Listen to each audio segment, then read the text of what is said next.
Hey, everybody. Welcome back to 13 Rings and NFC East podcast. And we are very excited because now that free agency is starting to die down a little bit, it's time for us to focus on the NFL draft. And with that in mind, we're going to do mock drafts for each team in the NFC East division prior to the draft. And we're going to start off tonight with the New York Giants. Now, before we get into that, we had a poll question related to that, right, Mal? Yeah, so the poll question for this week was actually, after free agency, what position do you think the Giants should need to address with pick number 6, as the Giants have the number 6 overall pick in the draft? And it was really close, actually, closer than I thought between wide receiver and quarterback, but our options were actually wide receiver, quarterback, offensive line, and defensive back. 50% said wide receiver, 38% said quarterback, 9% said offensive line, 3% said defensive back. And before we get into the mock draft for the Giants, what are your guys' thoughts on that real quick? This was pretty shocking results. Yeah. You had one of the worst offensive lines in the league. Yeah, I know. I'm honestly kind of surprised. But I don't think you guys made any real upgrades at the O-line. I know you guys signed some players, but no big names, right? Runyon, right? Runyon from the Packers and Illuminor from the Raiders, which is actually a pretty good start because he actually worked with Carmen Brasillo, our new offensive line coach at Vegas, and did pretty well, and he's pretty reliable, and he's going to give Evan Neal some much-needed competition, which I'm going to get into based off the quarterback that I picked in the draft. We're going to need him big time, but we did okay, but we still definitely need some depth. Okay. Yeah. Fair enough. Yeah, look, I think that I was expecting wide receiver to be number 1, but I thought offensive line would have been number 2. That's what I was thinking. I was thinking that too. And honestly, I was shocked with how many. Yeah, I do believe that most people want us to go quarterback at 6, but I don't think those quarterbacks that are worthy of pick 6 are going to be there. And we should have learned our lesson from reaching with picking Daniel Jones at 6. But, hindsight's 2020. You're right. Mm-hmm. Welcome to 13 Rings and NFC East podcast mock draft for the New York Giants. Starting with the 6th pick, Mal, who are the Giants selecting? So based on the mock draft that I did, I selected Malik Neighbors, wide receiver from LSU. Okay. All right. Maurice, do you want to chime in on this one first? I'm hearing a lot of Giants fans go receiver at number 6. Now listen, outside of Marvin Harrison Jr., which I think we all can agree is pretty much a lock to be the best receiver from this draft. Yeah, I think he's going to be a game changer, and I think if the Cardinals don't take him at 4, the Chargers are definitely taking him at 5 because they traded both of their starting receivers. Mm-hmm. They traded Keenan Allen and Mike Williams. So I'm a little shocked that Mal said Neighbors because last week you were pounding a fist on the table for building the trenches, and there's a clip out of that. Let me explain myself. Mm-hmm. So the whole reason as to why I don't want to waste a top 10 pick on another offensive lineman is because the Giants are one of the teams in the NFL who have spent so much early draft capital on offensive linemen. And quite honestly, I don't think that's the direction that we kind of need to go right now, especially with the fact that most offensive linemen that are worthy of grabbing in that top 10 are left tackles.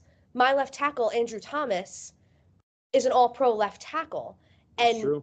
Honestly, what we did with Evan Neal, we took him, I believe, number 7 2 years ago. He was a left tackle that we moved to right tackle, and we can obviously see that experiment did not work. So I'm not looking to take a Joe Alt at number 6 because I know that what we're just going to do is we're going to try and change his position, and it's just going to be years and years of development that might just not work.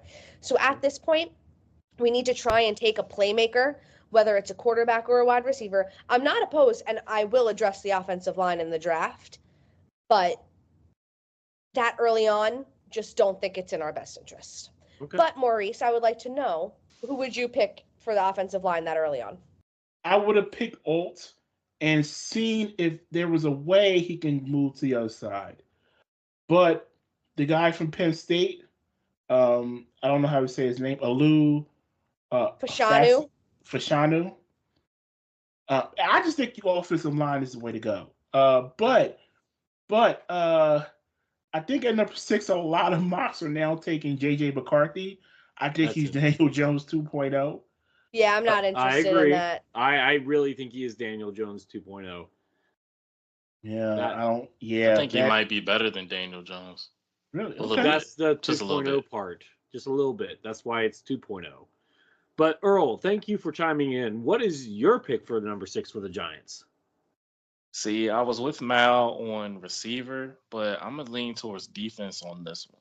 I got a chance to look at what the Giants needed. They needed an offensive line, they needed a wide receiver, but they also needed an outside linebacker who can play edge. Okay. And one player that I looked into was Penn State's defensive end / linebacker, Chop Robinson. I know you love Chop Robinson. This is not the first time you brought him up either. Yes, Earl does like Chop. Yeah. Yeah, I like what he has. He's like around 6'3", 240, and he definitely can set the edge as well as running, being a pass rusher, but you can also play him on downs as a linebacker. And it seems like with what the Giants like to do with their linebackers, a little bit rangy, that can go sideline to sideline, that can hit the gaps when needed, as well as can rush the quarterback. I know that y'all had Isaiah Simmons last year. Maybe y'all re-sign him, add Chop Robinson to the mix, and then you can work on shoring up that middle of the defense that y'all have, as well as controlling the trenches with the front 4 or 3 that y'all desire with. Isn't Chop in most mocks a team pick though? Yeah, he's around like the late first round. So I'm actually surprised. So you want the Giants to reach on a guy? No, or draft back. I mean, of course he wants us to reach. He's a Cowboys fan. That's not. That's not. The thing, though. Hold on. Time out, Maurice. I got this. Hold on. I could have easily said wide receiver for you, Mal, because I actually had Adonai Mitchell for the Giants. But at the same time, I'm looking at what can help your defense because, trust me, y'all needed the help. But I'm also looking at key asset pieces that can help the defense shore up. The offense will be fine. They can get a receiver in the later round. But I think getting one of those, I like to call them weapons of mass destruction. You can get one of those guys early, and for say if y'all don't go get quarterback or receiver. I had Chop Robinson, but I also had Dallas Turner, and I also had Liatu Latu from USC. Edge for UCLA. And then I also had an edge for Chris Braswell from Alabama. Both of them were on the big board on Pro Football Focus, ranging in the top 50. So I'm looking at what can help y'all, especially not only in the trenches, but also being able to apply pressure on the defensive end, getting to the quarterback. All right. Yeah, and I totally agree with you. The only reason that I just don't think that the Giants will go edge rusher or pass rush in the defensive side in the first round is because we just made that trade for Brian Burns. Yeah, that's the only reason. Too. Yeah, that's that. But that's a fair point, Earl, that you made, and I'm going to get to mine now. And Mal, I agree with you. I think wide receiver is the top choice here. However, I don't think Malik Neighbors is going to be there. Because I think Marvin Harrison Jr. is going to go 4th to the Cardinals, and I think Malik Neighbors is now going to go 5th to the Chargers now that they let go 2 of their wide receivers. That leaves you guys with Roma Doomsday. Okay, I don't know if I'm saying his name right. I put Doomsday. Doomsday. So I think he's the guy for you guys. Now, is he a speedster? No, but he's reliable. You already have a speedster in Hyatt, so you don't need another speedster. I think you need somebody in the slot, and I think this guy fits perfectly in there for you guys. I like Roma Dunze, and I've been doing a lot of work looking at him and Neighbors both because it all depends on how the board looks, especially because now people are saying that, which I don't foresee, the Cardinals trading out and the Vikings coming in to take a quarterback, and then the Chargers doing something different. Who knows? Like building a line for Herbert. But no matter what, I think those are the two that may be there. Mm-hmm. But I do like Odunze, and I do think most likely if we were to pick wide receiver, he's going to be our pick. I do agree with you on that.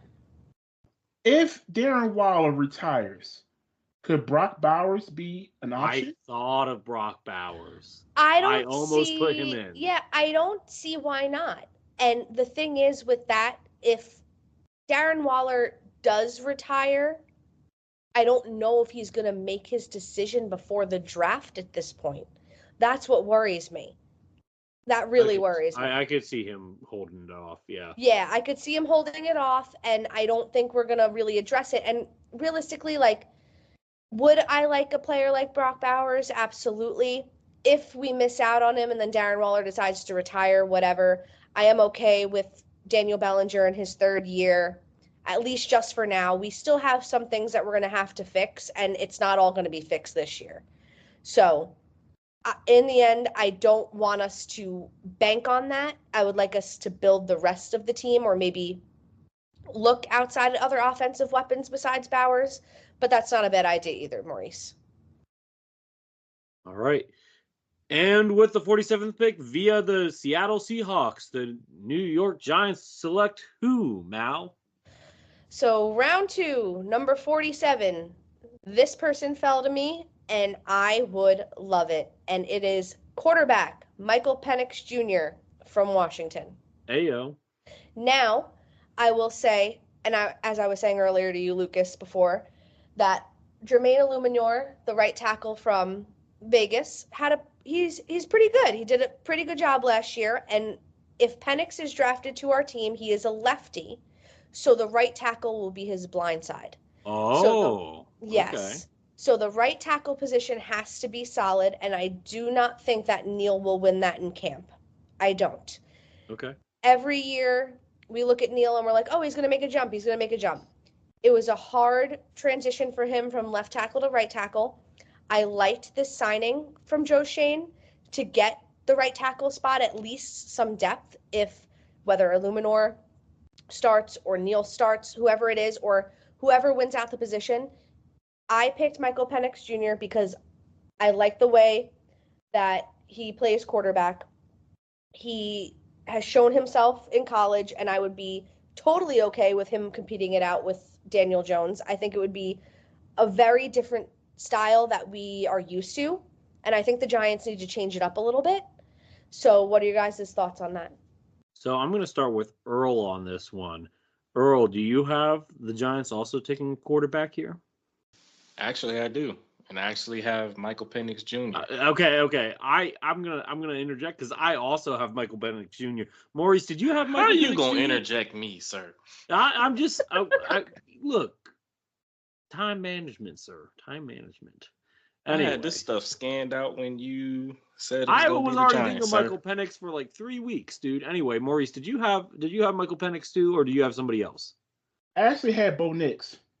Oh. Okay, so everyone had quarterback second round. Everybody had quarterback second round. That makes sense.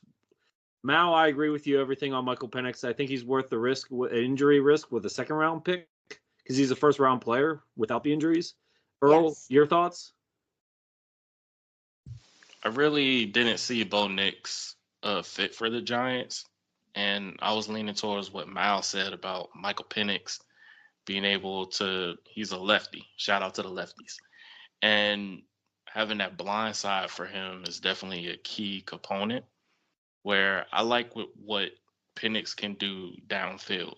And if you can get him enough time to get the ball downfield, I think it's going to be a worthy pick for the Giants, especially with QB competition against Daniel Jones. Now, I will say this in Maurice's defense before he goes. I'm not sure if Michael Penix slides that far. Fair. That is the only concern. That was my logic. I don't think he's going to go 47th. I think Bo Nix is the best available quarterback in the range where the Giants are going to pick in the second round. Listen, the Giants could go into the season and just say Drew Lock is going to be our number one quarterback, or Daniel Jones. And they just might punt on a quarterback until next year and just build around what they have. I don't know, but I think Bo Nix is a good fit for what the Giants have right now. Well, here's my counterpoint of why I didn't even consider Bo Nix, because I've been hearing a lot from draft guys like Mel Kiper Jr. that I wouldn't pay him any mind. Okay, well, just hear me out, and I kind of believe it too. That the Broncos are eyeing Bo Nix with the 12th pick. That's a reach. Interesting. That's Yeah, a reach. That's a apparently the thought process is that Bo Nix has similar intangibles that Drew Brees does, and Sean Payton connection there in Denver. So that's the thought process there. We're talking how many quarterbacks in the top? What, 15? 4? Five. Yeah, that is definitely a reach. We all know it's not impossible either. And quite frankly, I think only 2 quarterbacks I think are really good, and that's Williams and Daniels. I agree. No offense, Earl. I know you love your UNC guys, but I could care less. Okay, fair enough. So anyway, so we all agree quarterback is just either Penix or Bo Nix. That's fair. That's fair. Let's go ahead, unless we want to talk a little bit, hash this out a little bit more. Let's go to the 70th pick. And in the third round of 13 Rings first annual mock draft for the New York Giants, with the 70th pick, Mal, who are the Giants taking? So with the number 70th pick, I'm addressing another need on offense, filled by a hole of a man known as Saquon Barkley. Mm-hmm. I am taking Jonathan Brooks, running back from Texas. And the reason why, and I was flirting with the idea of him and Blake Corum, but with our 70th pick, I felt that Jonathan Brooks had the little more of advantage here. And Jonathan Brooks was behind Bijan Robinson, so it took him a little while to actually start for Texas. But when he actually came on and started, he looked like a future star as just a redshirt sophomore. And even though he doesn't have as good as footwork as Bijan, he's really good at cutting and changing direction to avoid tacklers, and has a very explosive first step. And I think that's something that the Giants are going to need, especially with having Devin Singletary in the backfield. Only thing is, and the only negative that I see, is that he had a torn ACL in 2023. He is coming back from that, but as time has gone on, medicine has improved and ACL recoveries have improved among these players. So I picked Jonathan Brooks. What do you guys think? I'll go first here. I also thought running back, but I went the opposite way and went with Blake Corum. He just came off. I understand, because I was thinking of Blake Corum too. I mean, he's fast, he's elusive, he's a little bit smaller. That's the only knock against him. He's not as big as the other guys, but he's fast, he's elusive, and as far as I know, there's no major injury history. Correct? So I think why not? And if worst case scenario, you spend a third round pick on a change of pace back, best case scenario, you hit a home run. That's I don't think there's. Fair. I think his floor is very high. That's my thought. Maurice, what do you think? I could agree with that. Running back is tough because this is not a good running back class. No, there's no Bijan Robinson in this draft. No. And I was thinking about what Mal said last week about having that 2-back set and having Brandon Jacobs. And the other running back that comes to mind for me is the running back from Wisconsin, Braylon Allen. Oh, okay. Okay. He's kind of projected to go like 80, 90-ish in the third round, but he's a bigger back, 6'1", 235. I think he could really help the Giants if they want to pound the football and get back to that, get back to the Eli Manning, Tom Coughlin days when they were effective. So running back is a way to go. I'm actually seeing, and this is a guy, we're not talking about the Eagles, This is a guy I was looking at for the Eagles in the third round, Jeremiah Trotter Jr., the son of Jeremiah Trotter. Yes. If he's there, I think the Giants should go for him. Linebacker out of Clemson. I mean, yeah, Jeremiah Trotter, he was our Who's That Player from the other week. So yeah, very good callback there. Yeah. All right, Earl, who do you got for the 70th pick? I actually was looking at running back as well, and I actually have two running backs in mind that could work to be a pair with the Giants running back. I have running back Jalen Wright from Tennessee. Okay. He has succeeded in both gap and zone blocking concepts, and he's been a top tier in pass protection as well, especially on third downs. And then the next running back I have, and Mal is pretty excited about this on this name, Audric Estime. Yep. Who's Audric Estime? He's running back from Notre Dame. He has power. His speed is a little iffy. He didn't run too well at the combine, but overall, pairing him with Singletary, that could be a 1-2 combo, lightning and thunder. Okay. Yeah, I like the idea of Audric Estime. I was just afraid of reaching on him so high in the third round, only because I just don't foresee him going that early. Yeah, and that's totally fair. It was just he was second to most of the running backs I had. I had about maybe 3 to 4, where Braylon Allen was one and Trey Benson from Florida State was another. Okay. All right, fair enough. So moving forward, we are not going to chime in with our picks anymore. We're just going to talk it out with Mal. But Mal, you're going to introduce the next pick, which is in the fourth round, the 107th pick. Who are the Giants taking? Yeah, so with the 107th pick, I wanted to address the defensive line a little bit more. I think when we traded away Leonard Williams, we're relying a little too much on our 7th round pick from last year, Jordan Riley. I think Jordan Riley has a great future, but I think we need to add somebody else there. With the 107th pick, I went with Dwayne Carter, a defensive tackle from Duke. And the main reason why I chose him is because he's very good in the run defense. The Giants have had a really hard time stopping the run. He's a big guy, very athletic for his position, who would do very well against Dexter Lawrence. I think that Dexter Lawrence needs that help on the interior. So that's who I picked at number 107. So what are your guys' thoughts on that for that pick?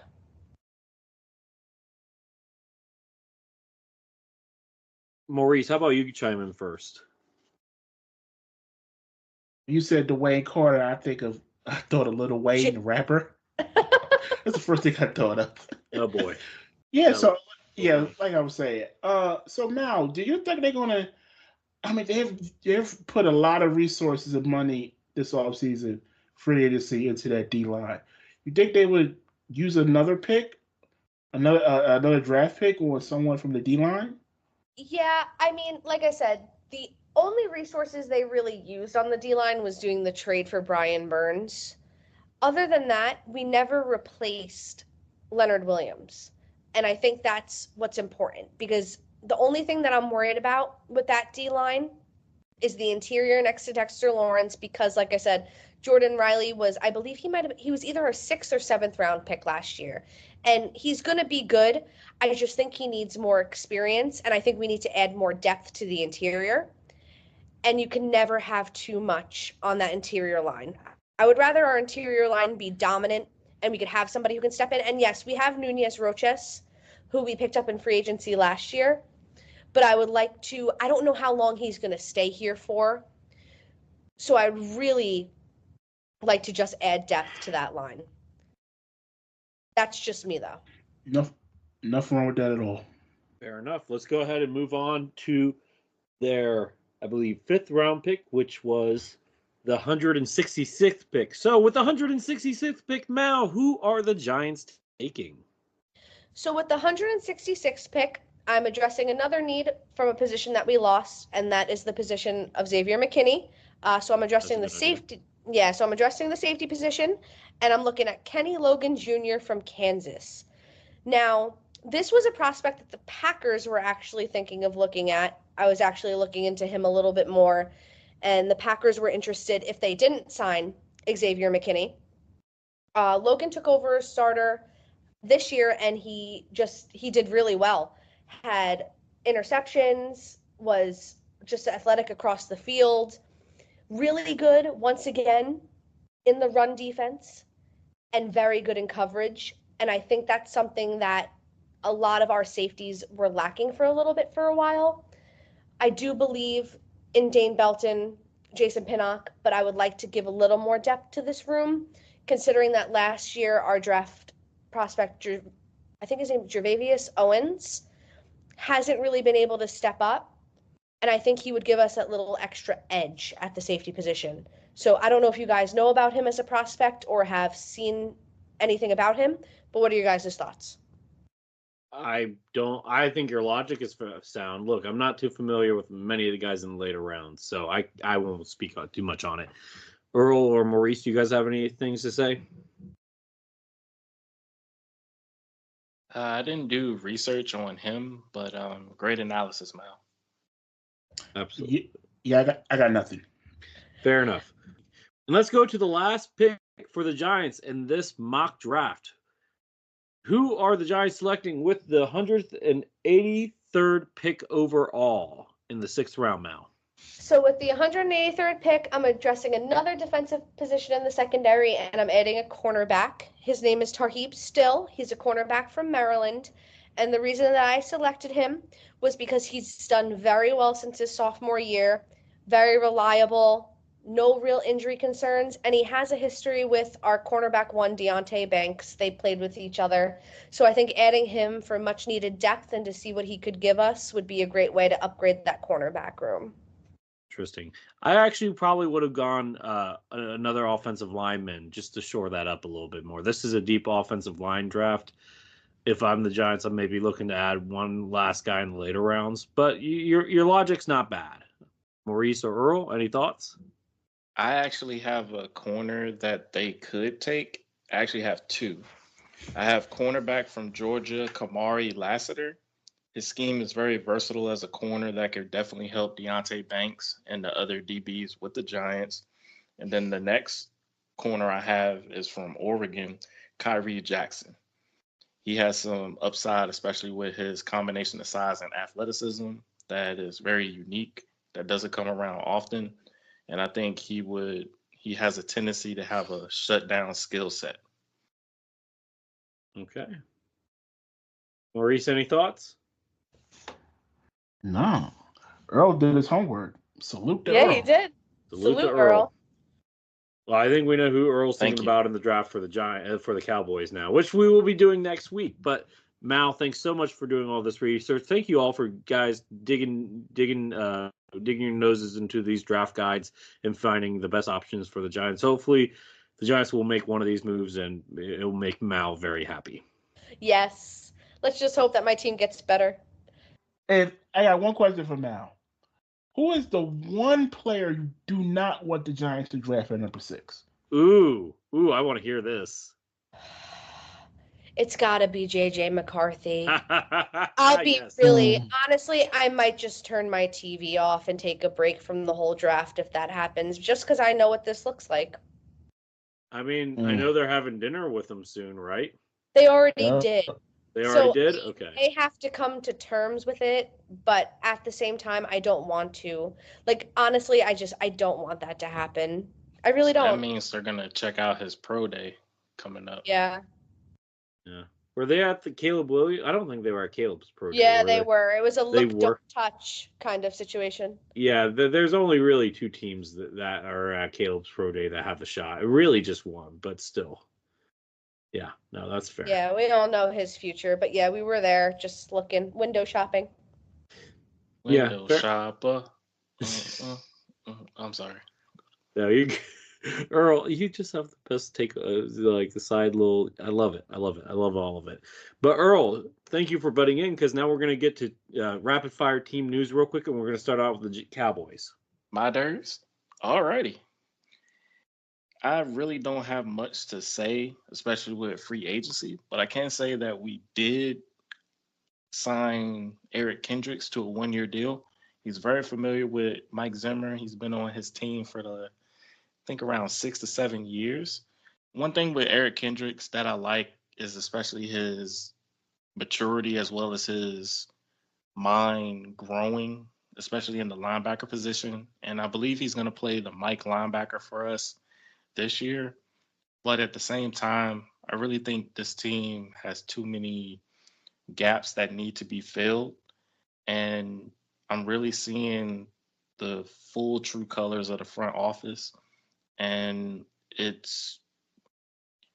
I really feel like it's a low key rebuild, and they're doing it by threatening Dak Prescott about his contract by intentionally blowing up the team. I'm really seeing a lot of players that Dallas had over the last 2 to 3 years that has really helped the team, and they're signed with other teams. I'm looking at this list of those they did resign. They resigned a long snapper. They resigned Jordan Lewis.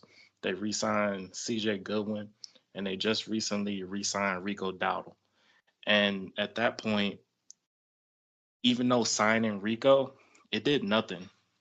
We pretty much lost Luigi and Mario in the last 2 seasons, and running back is a need. They're really utilizing their guys that they have on contract, where you're going to see a lot of red shirt players playing this season, and a lot of the guys that was filling that role, they're gone. So I just see that they're low key blowing up this team. I know if I'm Dak Prescott, they're going to continue to try to deteriorate the team, especially with his contract extension. And it's just pretty much, I would just have him just play out the contract and leave, because I feel like if they're really going to be tanking, they're looking at a high draft pick going into next season. And I call that cold buffaloes.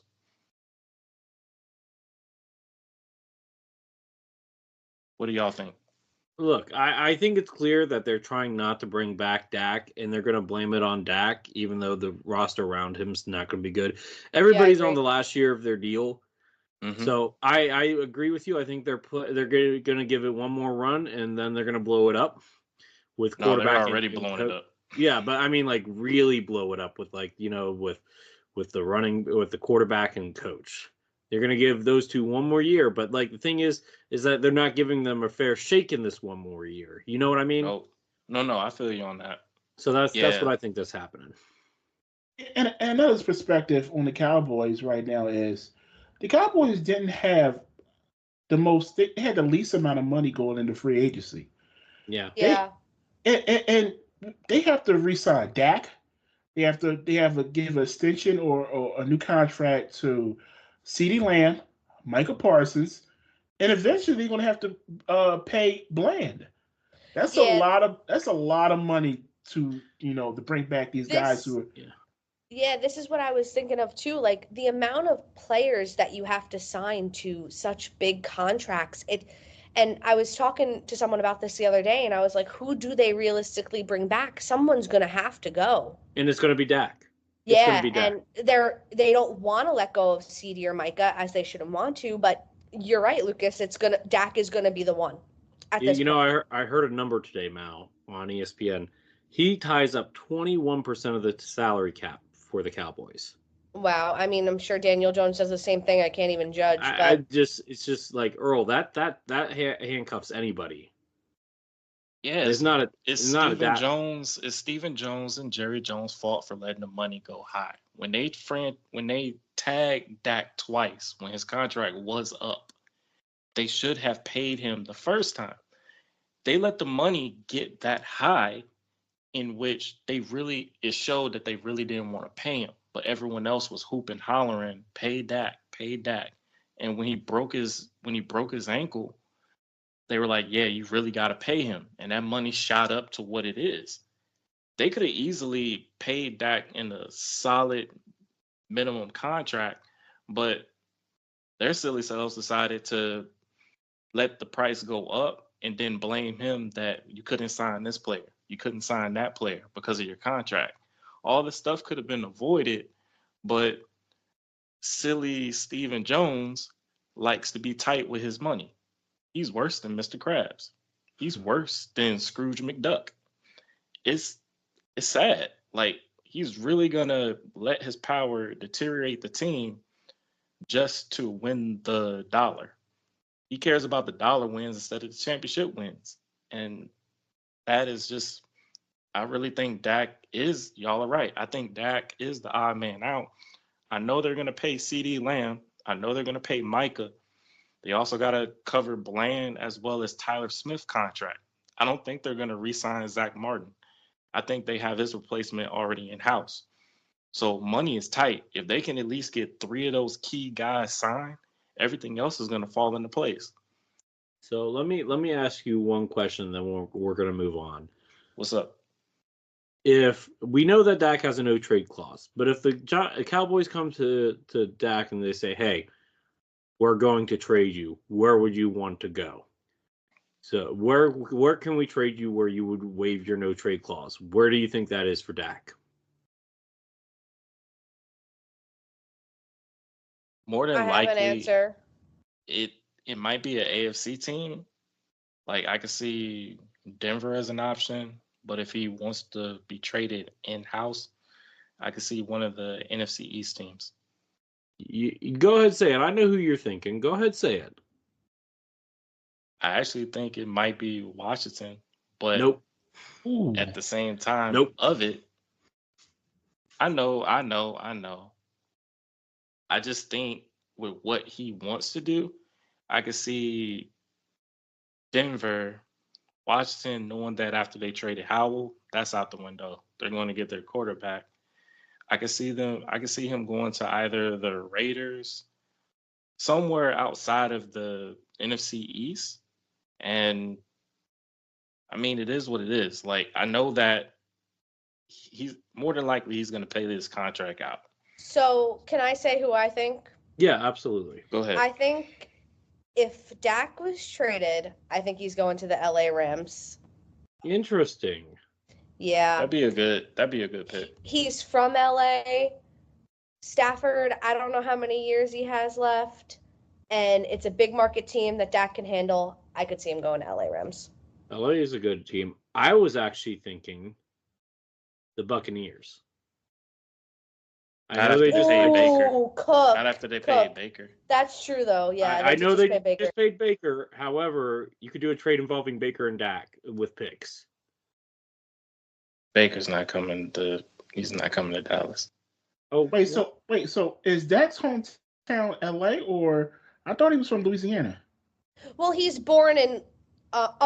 Yes, you're right. Sorry, my bad. Yeah, You're I was thinking the Saints. The Saints. That's a good the one Saints too. could be an interesting one. I was just. That was I don't know another why I team said I hometown. see I got happening. totally messed up. But I could only see Dak in LA because he's so used to the big market teams, and I could see him with LA having the roster that they were looking to build. And Sean McVay is a great head coach, and I could see him doing well under him. Well, like I said, I'm pushing for the Buccaneers. I think that would be a good fit, and he's an upgrade over Baker. All this is gonna do is tie into my draft selections next pod. I'm ready. Absolutely, I'm ready for it. But let's keep it moving. Mal, any Giants news you need to share with us? Yeah, so real quick, nothing crazy. We re-signed cornerback Darnay Holmes. He plays nickel. Not the best player, but good depth. He's in a better situation than he was for the past 2 years, and I'm assuming it's on a vet minimum deal, so I'm all for it. It's all good. All right. Well, it's time to talk about the biggest news that's happened in the NFC East, transaction-wise, since last pod. And I spoke it into existence. And to quote a famous Charleston Heston movie, so let it be written, so let it be done. And I say that in reference to Sam Howell getting traded to the Seattle Seahawks. Yes. Look, I want a cookie and a high five? I mean, look, internet high five, absolutely. But like in all seriousness here, look, we turned Sam Howell, a 4th round pick and a 6th round pick, into a 3rd round pick and a 5th round pick. Now, Lucas, it's not even about the picks. I think what's more important about this is that it solidifies you guys are getting a QB. Oh, yeah, absolutely. Well, I think it was already, like, the fact that we signed Mariota was a good sign that Sam was already out the window. I said that last pod. I thought that Sam was leaving. I didn't know if it was going to happen this soon, but I'm glad that it did. It's solidified things. You're absolutely right. We're getting a quarterback. We'll get to my team's mock draft in about 2 weeks. But look, I just like the fact that, you know what people are calling Adam Peters right now? Chef Peters, because he's cooking right now. He's cooking this offseason. And this is just another example of it. Well, you got that much money, you should be cooking. You have a buffet. You know the crazy thing is we signed like 19. We signed 19 players and we still have about half of our salary cap. Quality players. Around 36 point some mil. A lot. Yeah. So we still have a lot left over. And like I said, essentially we turned Sam Howell into a 3rd round pick, a 2nd day pick. I don't think anybody was expecting that, right? Nope. I think that's I wasn't. I wasn't. I'll be honest, but that's a good deal. So now, not only does it solidify that we're getting quarterback at number 2, guys, we have 6 picks in the top 100. Yes, but will you guys make the right picks? I don't know. You guys don't have any doing that. I suspect that we're going to trade up and back into the 1st round. I suspect that we're going to trade back. For what? For what? Offensive linemen. Okay, that's understandable. Yeah. Look, I mean, I like the moves, but we still need a left tackle. I think we trade back into the 1st round to get one of those top end left tackles. So we'll see what happens there, but that's what I suspect will happen. Anyway, but that was a great move by Chef Peters. It was a win. So that's my thoughts there. Maurice, anything on the Eagles front that we need to know about? All right. So you wasn't the only team in the division that traded for a quarterback or traded for away a quarterback. We traded for a quarterback. We traded for Kenny Pickett to be Jalen Hurts' backup quarterback. That's an interesting move. It is interesting. A bold move too. I don't think it's that bold. I don't. Yeah, I think it's fair to say that when Pickett was picked, that was a reach. That was an absolute reach. I think it was just a bad pick, but it was a bad pick. But I thought I had a 2nd or 3rd round grade on him. Okay, I did not think he was a 1st round pick. I think that was a bolder pick trade for the Steelers because the Steelers eventually they acquired Russell Wilson. They signed Russell Wilson to basically $1 million, which is crazy. The vet minimum. And then they traded for Justin Fields. And no one saw and they got him for pennies on the dollar. I mean, my understanding is that they wanted to do right by Justin, and Justin wanted to go to Pittsburgh. I mean, they traded, what was it, a 6th round pick for Justin Fields? Next year's 6th round pick. That might become that's crazy. That might become a 4th round pick if he plays more than 50% of the snaps. Listen, we won't. And maybe he will, maybe we won't. I don't know. That's a good question. I didn't want Justin Fields, but I'm shocked that why wouldn't the Giants even do that? So I agree with you. I think he wanted to go to Pittsburgh. Well, apparently Mike Tomlin has loved him for a long time, so that might be part of it. Yeah. But look, I think that Pittsburgh, you know the old saying, if you have 2 quarterbacks, you have none. Mm-hmm. And that is exactly what happened here. And you can make arguments for both. I think I don't know, man. I don't know. If I'm Pittsburgh, I'm going to start the season with Russell unless it's clear that he's not the guy. Mm-hmm. Start the season with Russell. Make sure you get make sure Russell plays 52% of the snaps. Right. And then give the reins to Justin to see what he has for the rest of the season. Yeah, I think that's exactly what's going to happen. I think that's what's going to happen because if I'm Pittsburgh, I'm not giving up that 4th. Even if Justin is my guy of the future. Yeah, it was still a steal for the Steelers. Anyway, getting back to the Eagles. Yeah, back to the Eagles. So we traded for Kenny Pickett. He'll be the backup of Jalen Hurts. He doesn't play the same style. That doesn't make sense to me. Well, Because actually, he's a backup quarterback. You want They're your not backup quarterback banking to on play Jalen Hurts being hurt at all next season. yeah, you're He's not just there banking to on it. step in if he needs to be. But I'll here's the say- thing, like when you have a backup quarterback, you want him to be able to. You don't want to have a different playbook for the backup quarterback. You want the backup quarterback to be maximized in the same system that your starting quarterback is. I think they're going to bring him up to speed with that. He might know the playbook, but he's not going to be able. He doesn't have the physical tools to do the same things, similar things, not the same things, but similar things. That he doesn't play the same style. Gardner Minshew was our backup 2 years ago. I mean, Marcus Mariota. I mean, neither one of them Marcus were very Mariota effective. made sense for you guys. Because he's mobile. I mean, I don't know. Kenny Pickett's not mobile. He's like a statue. But we don't know what Kellen Moore's offense is going to. Well, this should be a sign of concern then. Well, this should be a sign of concern. Going to that, they actually have a third-string quarterback, Tanner McKee. I actually like him. I think a lot of Eagles fans just don't really care for him, but listen, I like my third string, Tommy DeVito, Tommy Cutlets. Let's go. Oh, he's going to be fourth string. He's going to be fourth string this year, Mal. I know. Don't even talk to me about it. I'm so sad, but I understand. Yeah, Tanner McKee was our third-string quarterback. He had some nice throws in preseason last season. So we're going to see. It might be a case of where, he might beat him out and become the second-string quarterback during training camp. We'll see. But real quick, Eagles also restructured Josh Sweat's contract. So he will be here. He will at least be here this season.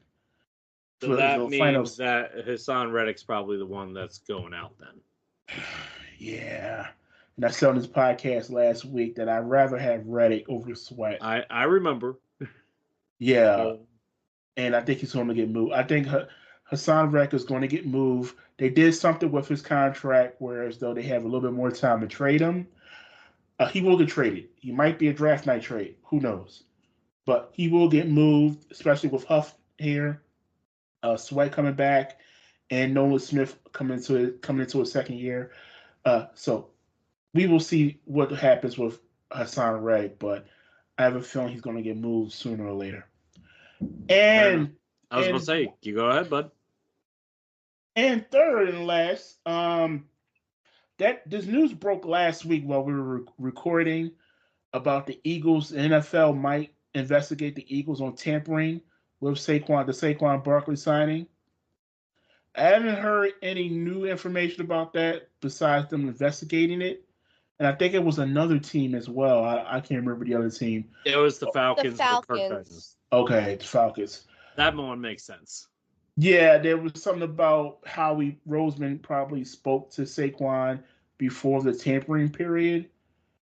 So we don't have any more information about that. So we'll just have to wait and see about that. Yeah, fair enough. Let's go ahead to our next part. And Maurice, you're going to do this one too. Yeah, so we were going to announce who the winner of the raffle is, and the raffle winner will be a future co-host on this podcast. And I don't have a drum roll, but nice, Earl. The winner is, and we mentioned her last week, Becca. Giants fan Becca, yes! Okaraki's biggest fan. Awesome. We love you, Becca. Or should I say Becca?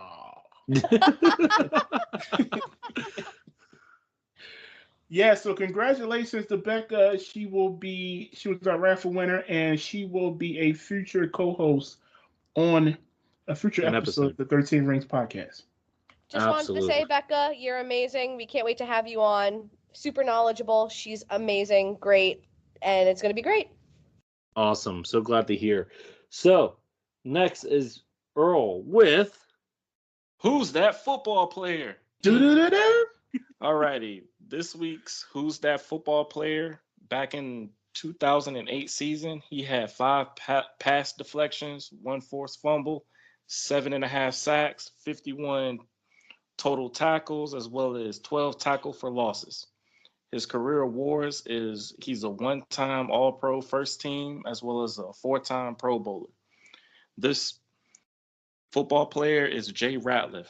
He played with the Dallas Cowboys. He was an interior lineman, and he was a solid player for the Cowboys during that time when Bill Parcells was the head coach. And I think moving forward for Dallas now, they have to get a guy that's almost like Jay Ratliff that can be a disruptor in the trenches as well as just making sure that he does his job to keep the linebackers clean. So I think Jay Ratliff did that during his time with Dallas. Did y'all figure out who that player was? I mean, I made the social media post, so I knew. Ain't talking to you. Okay. I did not, and I remember Jay Ratliff. Yeah, he was one of them taller, length, athletic linebackers who really. He was a defensive tackle. He was a pain to block. Say that again, Lucas. He was a pain to block. Yeah, Yes. and I do remember. I do remember he had a lot of tip passes. Yeah, he was a disruptor, and I think Dallas really hasn't had a guy like that since Ratliff. And maybe possibility they could do that in this upcoming draft. Oh, I do have one thing before moving on. I didn't mention this when I was talking about Dallas, but I wanted to send a shout out to Leighton Vander Esch. He announced he medically retired this week. Wishing him very well. Yes, wishing him the very best. And I know with the neck injury, he's had multiple neck injuries, and I just really couldn't see him put his body on the line again, especially with those injury histories. I just want him to be able to spend time with his family the right way without having any neck damage, but his health is important to me, and I just want him to know that the 6 years that he's been with Dallas, they've been solid, and he'll definitely be missed. Salute to you, Leighton Vander Esch. Respect. Some things are bigger than football. Yes. And real quick, speaking of retirement, a future Hall of Famer retired this week, Aaron Donald. Yeah. Yes. One of the best. I remember when he was drafted. Yeah, he was dominant, man. He was real dominant. When you have to have 2 to 3 linemen to cover this dude, he definitely was the impact guy, especially in the trenches.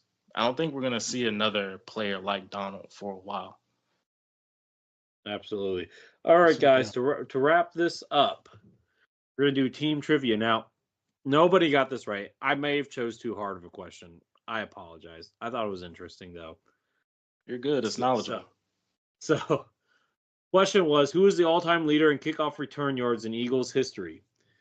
And the answer was a guy that played from 1960 to 1967, and his name was Timmy Brown, with 4,483 yards and 5 touchdowns. His career long was 105 yards. Now, I didn't even know this one. I'm the Eagles guy. So, going forward, Lucas, can we keep the question? Can we keep the player in the Super Bowl era? He was in the Super Bowl. Like, he came in at the end of the beginning of the Super Bowl era. But fair enough. I'll try to keep trivia questions from 1970 and beyond. Okay. Thank you. Is that fair enough? 1970, is that the good cutoff point, guys? Sure. Yeah. Why not? Yeah. And all this is knowledgeable. It builds on our football minds. Yeah, it does. And number 2 was Lucas. Tell me about who number 2 was. I think it was Brian Mitchell. Former Eagle, former Redskin, most notable for Redskins, and former Giant. Yeah. He played in 3 division. 3 teams. There's a lot of guys that played for 3 teams in this division. I wonder if there's a player that's ever played for all 4. That might be something that might be if I can find out, that's going to be our next trivia question, hands down. Sounds good. Definitely. But now we're going to wrap things up. And Mal, because you got to start the pod and this pod was about your team, you get to wrap things up. Thank you guys so much for listening. We always appreciate it. Please make sure you follow us at 13 Rings and NFC East podcast on Amazon Music, iHeartRadio, Spotify, Apple Music, And please make sure you follow us on Facebook, Twitter, and Instagram at 13 Rings and NFC East Podcast. And please make sure you subscribe to our YouTube channel at 13 Rings and NFC East Podcast. Everyone have a great night. See ya. Bye-bye, guys. Blessings.